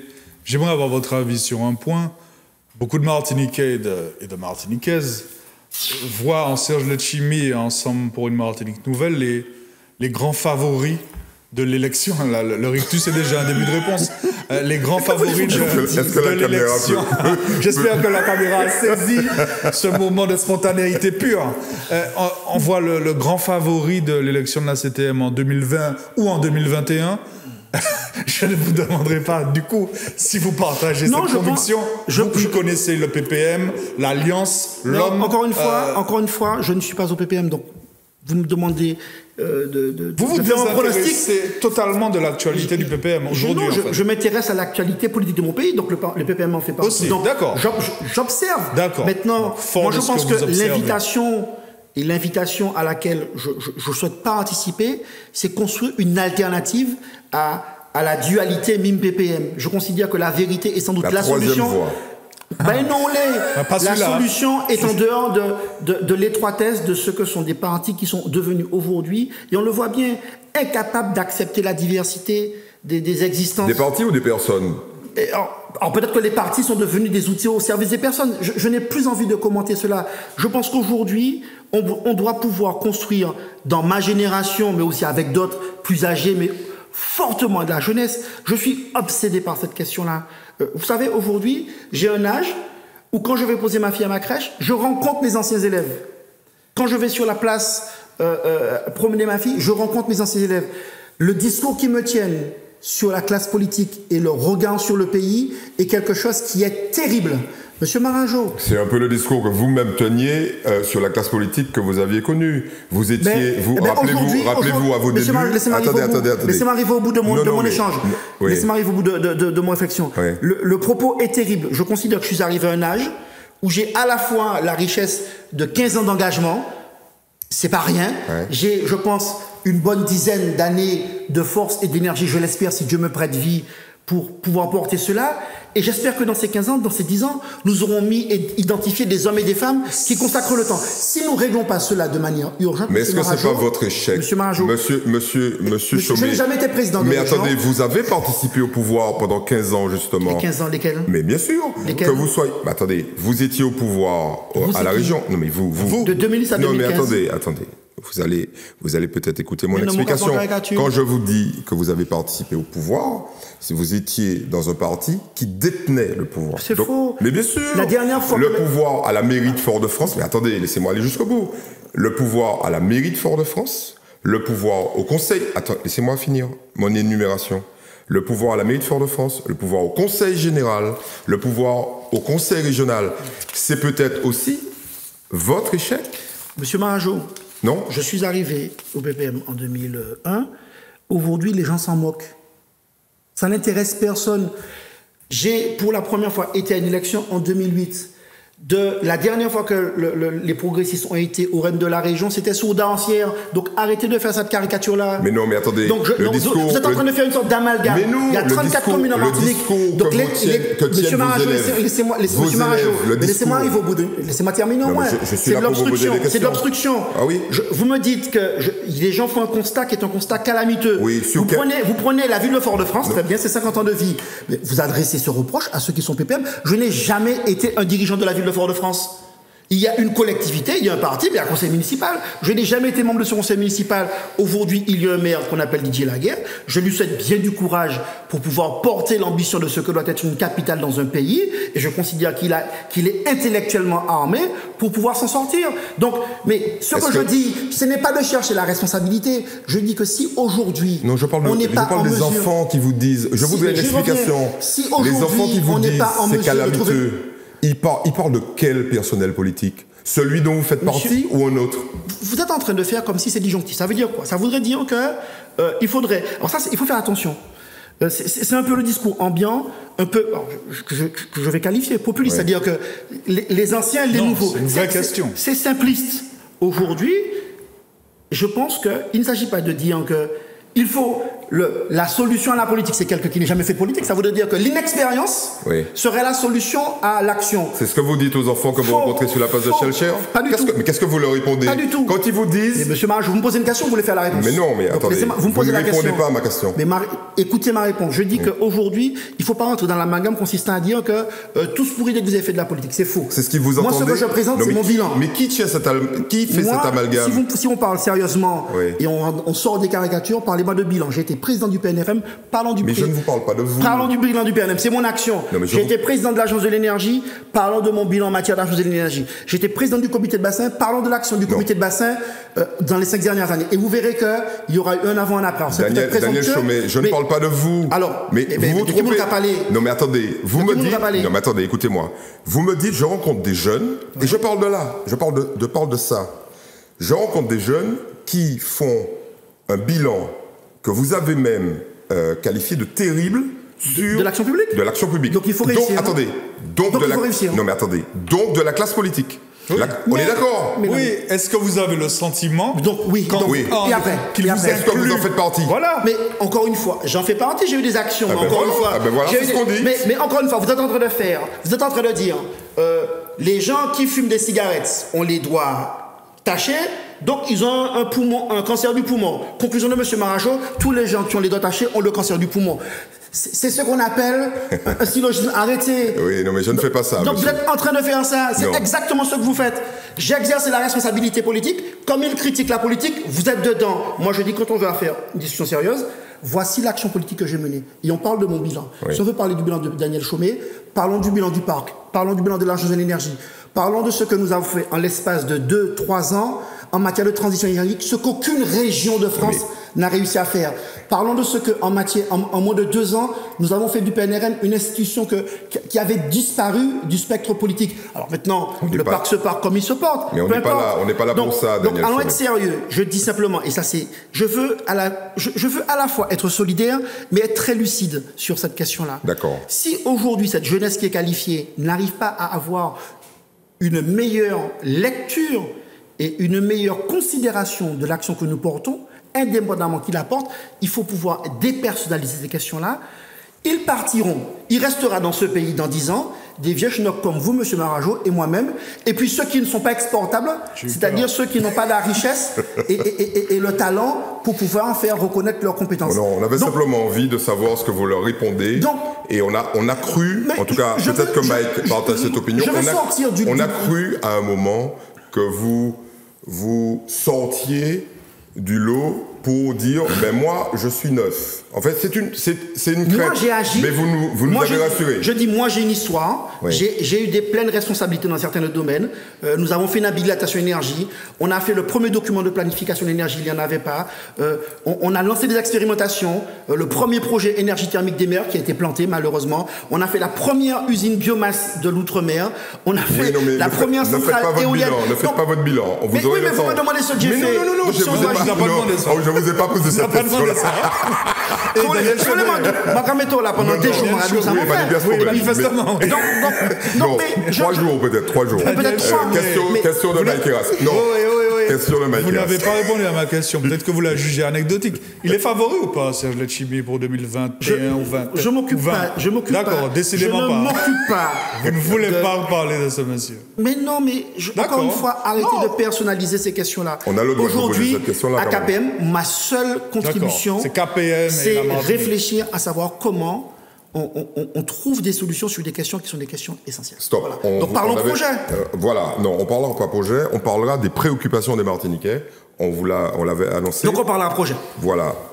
Aujourd'hui, selon vous, quelle est la thématique sur laquelle il faut agir immédiatement avant que tout explose? Parce que vous venez de nous décrire une espèce de vision avec des vieux schnocks. Ouais. C'est quoi la thématique majeure sur laquelle il faut agir? Je veux être respectueux. Enfin, vous avez bien compris quand même. Oui. Je parlais de vous et de moi. Oui, bien sûr. J'ai vu que vous avez oublié Mike. Et je vous sens ségré. Vraiment. Et je serai très aimable jusqu'à la fin de cette émission, je vous l'assure. Alors, il y a des sujets qui sont des sujets sérieux. La question de la démographie, je regardais avant l'émission quelques chiffres. D'ici 2040, le nombre de personnes de plus de 75 ans aura triplé. Sera supérieur à 35%. C'est une catastrophe. Donc, comment on arrête l'hémorragie? Alors, le problème n'est pas d'aujourd'hui, puisque s'il y a quelque chose qui est pas très facile à savoir, mais très prédictible, c'est les courbes démographiques. Donc il y a une passivité, y compris des hommes aux responsabilités sur ces questions-là. En tout cas, ils ont sous-estimé la prégnance d'une problématique actuelle pour traiter ce que doit être une société moderne qui crée de la richesse, qui crée de l'espoir, mais qui sait aussi prendre en charge le vieillissement de sa population. Aujourd'hui, nous sommes encore dépendants à 92% du fossile. C'est préoccupant, mais on a quand même arrêté le projet énergétique. Quand vous dites du fossile, pour que tout le monde comprenne, du pétrole, les hydrocarbures. Pour un territoire comme le nôtre, c'est à la fois une exposition parce que c'est une ressource qui va devenir de plus en plus rare, même si notre contribution à la pollution, c'est peu de choses. Je rappelle qu'en Chine, on ouvre une usine à charbon par jour. Ce qui est un grand progrès parce qu'il y a 10 ans, ils en ouvraient 2 par jour. D'accord? Donc, ils investissent beaucoup sur le solaire. ils ont réduit en fait surtout leur nombre de production d'usines thermiques au charbon. Quel est notre rôle? On doit prendre des dispositions particulières. On avait créé une agence de l'énergie avec 13 ingénieurs martiniquais. L'agence a été fermée. J'entends parler de la création d'un institut de la transition énergétique. Enfin, c'est quelque chose qui n'existe plus dans les textes. Donc on casse quelque chose qui fonctionne, qui fait de l'expérimentation, qui fait rentrer de la compétence pour des postures politiques. On est dans un territoire où on dit que les talents s'en vont. Très bien. Je discutais dans nos travaux, dans nos ateliers et nos séances de travail, nous discutions avec des hommes et des femmes qui s'occupent de formation.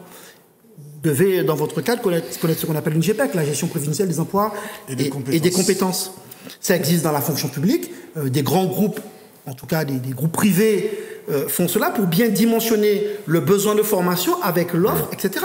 Pourquoi il n'y a pas de GPEC à l'échelle de toute la Martinique, au niveau de toutes les entreprises, quand on sait que 80% des entreprises martiniquaises sont des très petites entreprises, sinon des entreprises monopersonnelles. Donc, elles ont peu, enfin pas ou moins de 5 salariés. Peu ou... Donc un salarié, c'est pour patron, on va dire, ou bien 5 salariés, c'est des petites. Donc, il faut qu'il y ait une adéquation entre l'identification des besoins et en matière de prospective. Comment expliquez-vous, M. Barajon, que sur des interventions aussi planifiables que ce qu'est, on va dire, des travaux sur un hôpital comme la MENA, on se retrouve à devoir recruter des plafonistes venus de l'Est parce qu'on n'a pas su anticiper de telles questions. Alors, je ne dis pas que ça réglerait toutes les questions, mais je pense qu'il y a des grands sujets sur lesquels, avec sérénité, on doit pouvoir porter un certain nombre de réponses pour que la jeunesse martiniquaise à la fois croit en l'excellence des territoires, parce que les jeunes formés aujourd'hui, ils sont dans le monde entier, vous le savez mieux que moi. Bon, vous avez été en classe avec mon frère. Aujourd'hui, Patrick, à qui tu étais sur le banc du lycée, il est responsable de l'innovation du groupe Samsung. Vous savez quelle est la durée légale du temps de travail en Corée du Sud? Une quarantaine d'heures? 63 heures. 63 heures. Vous ne rêvez pas de ça? Ce n'est pas mon rêve. J'ai envie de dire, mais c'est quand même... On a eu très peur. Mais c'est quand même la compétition qu'il faut investir. Vous savez quelle est la partie... Vous connaissez les chiffres. La partie du PIB investie par la Corée du Sud dans le domaine de l'innovation et de la recherche, c'est près de 7% du PIB. C'est à peine la moitié en France. Je n'en parle même pas. Si on fait cela, on ramène ce calcul à la Martinique.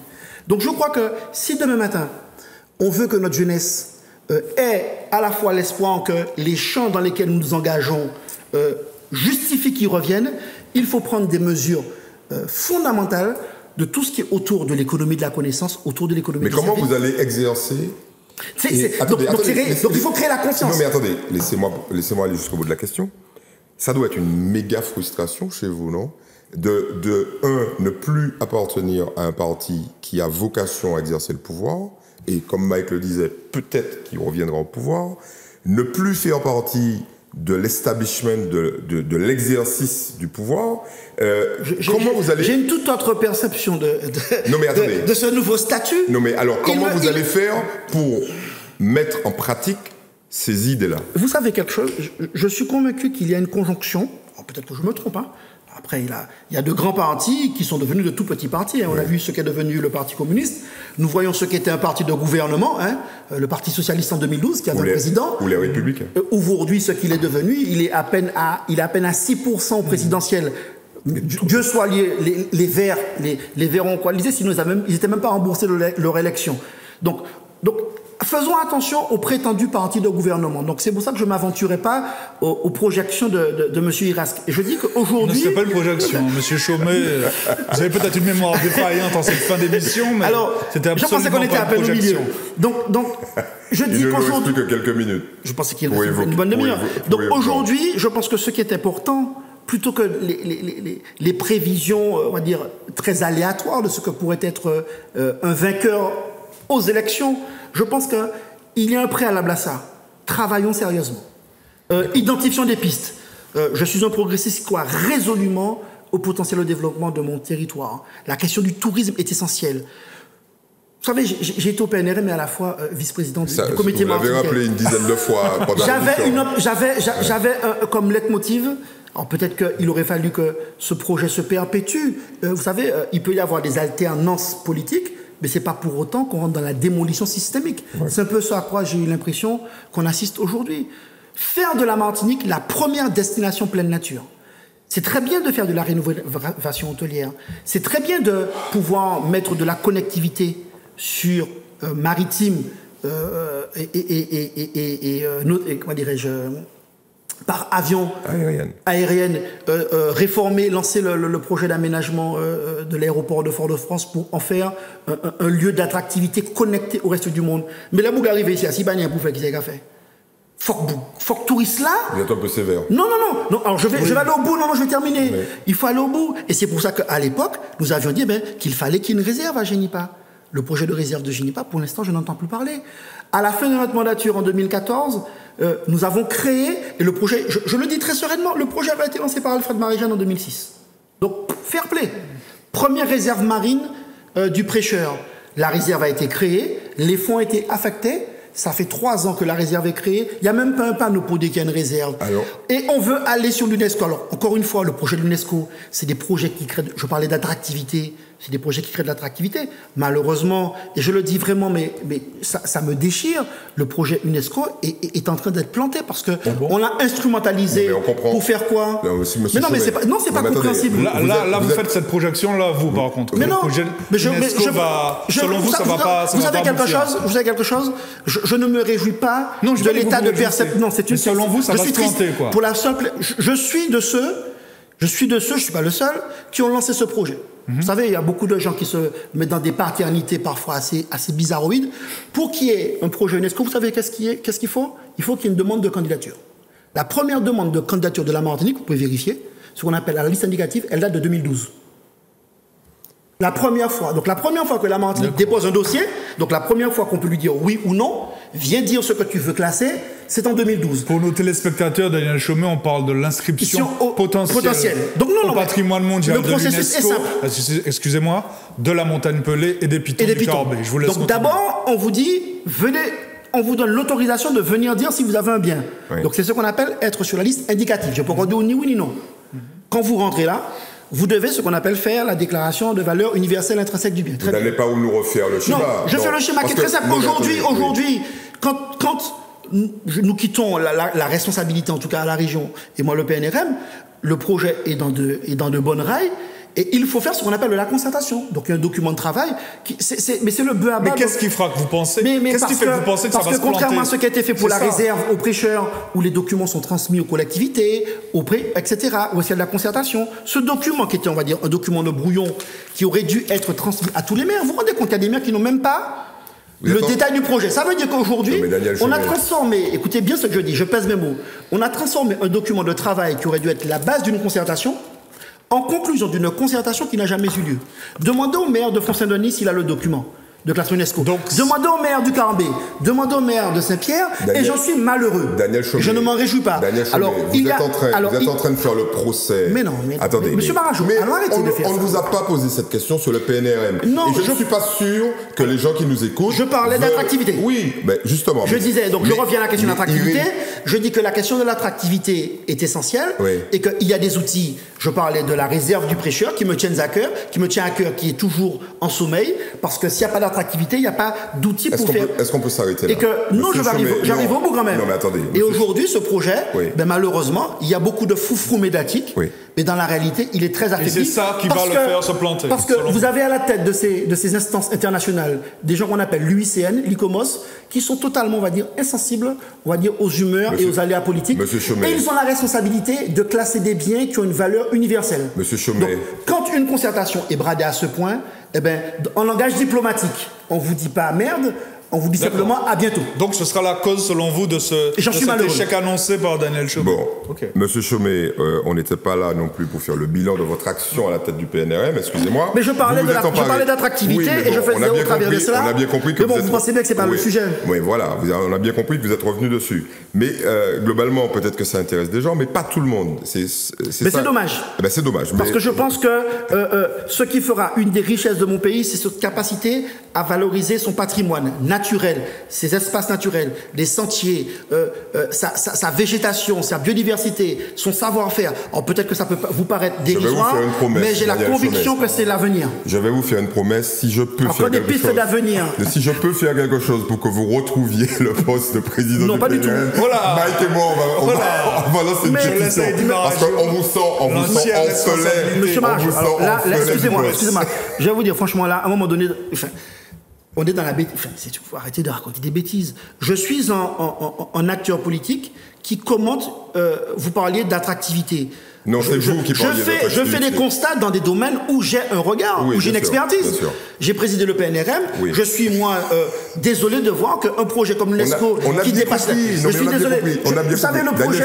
Non, mais monsieur Marajo... Vous savez, la répétition ne fait pas la vérité. Non, mais encore une fois... que vous êtes désolé, mais laissez-nous aller jusqu'au bout, parce que, vous savez, on essaie... Mais ça participe de quelque chose. Mais on fait une émission, monsieur Chaumet. On fait une émission. Non, ma question fermée, on laisse ça.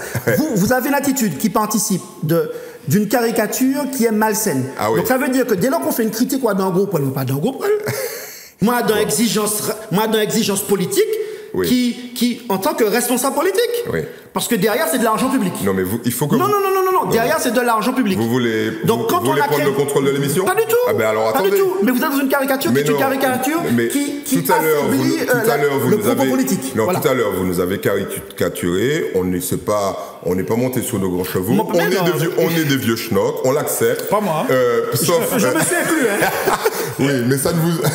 Je me suis inclus. Oui, bien sûr. Monsieur Débrouillé, mais on va vous pardonner. Mike n'est pas dedans. Il faut arrêter ça. Les caricatures dérisoires, ça, bon, c'est pas... Ne vous inquiétez pas, monsieur Chaumet. On passe à la dernière partie de l'émission et on va demander à Mike de nous parler... C'est de l'apaisement et de la zélitude, monsieur Chaumet. C'est parti. Mais je suis extrêmement Mike, on y va. Okay, on va laisser les spectateurs en juger. Excellent. Alors, si vous pouviez laisser Mike présenter... Alors, je ne sais pas ce qui va apparaître en premier sur ce magnifique écran. Donc, je ne sais pas sur quoi je dois me lancer. Est-ce que je dois pas... Tu lances ce que tu souhaites. Écoutez, on va commencer avec... Je ferai court parce que je sais que, messieurs, vous êtes venus à peu près avec 77 ouvrages. Il ne reste pas grand-chose. Alors, le premier album d'un grand musicien à moitié guadeloupéen, Jacques Schwarzbart. J'aime bien le à moitié guadeloupéen. Oui, il faut placer ça, qui est le fils de... Simone Schwarzbart et d'André Schwarzbart. Exactement. Magnifique album, tentative réussie de synthèse de jazz et de sonorité K, gros K. D'ailleurs, l'album s'appelle Sonekala. Bon, c'est un album qui est déjà sorti il y a quelques années et qui avait connu un grand succès à la fois public et critique. Mais si vous ne l'avez pas, précipitez-vous. C'est un excellent album réalisé par un excellent musicien. Bon, là, Comment qualifier cet homme, Miles Davis, qui, à mon sens, et au sens de beaucoup d'autres, a réalisé là l'album Kind of Blue, qui peut-être est l'un des albums les plus parfaits, non seulement de l'histoire du jazz, mais peut-être soyons modérés, de l'histoire de la musique universelle. Un album absolument sublime, et je sais que Daniel Chaumet... il faut quand même évoquer qu'il était accompagné quand même de... Oui, avec une dream team ultime en termes de musiciens. On parle même pas d'accompagnateurs. John Coltrane qui a... Individuellement, ce sont chacun des génies dans leurs instruments respectifs. Donc vraiment... Je rappelle quand même que cette rubrique est destinée à tous ceux qui souhaitent acquérir aussi des bases culturelles en la matière. Bon, parce qu'il y en a beaucoup qui nous appellent en nous disant, écoutez, on n'a pas eu cette chance d'avoir des conseils, voilà. Là, ça fait partie des tables de la loi en matière de jazz et plus largement de musique. Et pour conclure, j'ai décidé d'être vraiment et pleinement en phase avec... Vous avez vu que ça a calmé... oui, ça porte ses fruits. On va y arriver avec ça. On va y arriver. On va y arriver. Alors, j'ai décidé d'être en phase pleinement avec le titre de cette émission, parce qu'en matière de politiquement incorrect, l'auteur, l'écrivain afro-américain Paul Beatty place la barre extrêmement haut. Déjà, le titre, c'est déjà riche de promesses. Moi, contre les États-Unis d'Amérique, on voit cette image hautement symbolique, douloureusement symbolique. Alors, je vais vous lire très rapidement très rapidement la première phrase de cet ouvrage pour vous situer à peu près le degré d'ironie féroce et douloureuse dans l'écriture de de Betty. C'est vraiment la première phrase du texte. Hein. C'est sans doute difficile à croire, venant d'un noir, mais je n'ai jamais rien volé. Ouais. Je savais que ça allait plaire à Eddie Marangeau. Je vois que Daniel Chaumet est un peu plus circonspect, et pour aller encore plus loin dans cette provocation apparente, parce que ce n'est pas un écrivain qui fait dans la provoque pour la provoque.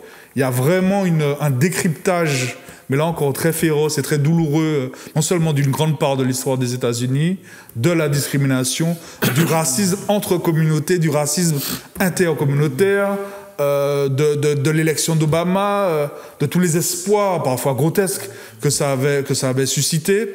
Et je vous lis juste la 4e de couverture, pour situer à peu près le degré de politiquement incorrect de Paul Beatty. Pour servir ce qu'il croit être le bien de sa propre communauté, un Afro-Américain va aller jusqu'à rétablir l'esclavage et la ségrégation à l'échelle d'un quartier, s'engageant dans une forme d'expérience extrême et paradoxale qui lui vaudra d'être traîné devant la Cour suprême. Tout un programme, et aller au-delà des apparences de la simple provocation, et voilà, laissez-vous porter par un vrai écrivain subversif comme on les aime. Messieurs, c'est à vous. Merci Mike.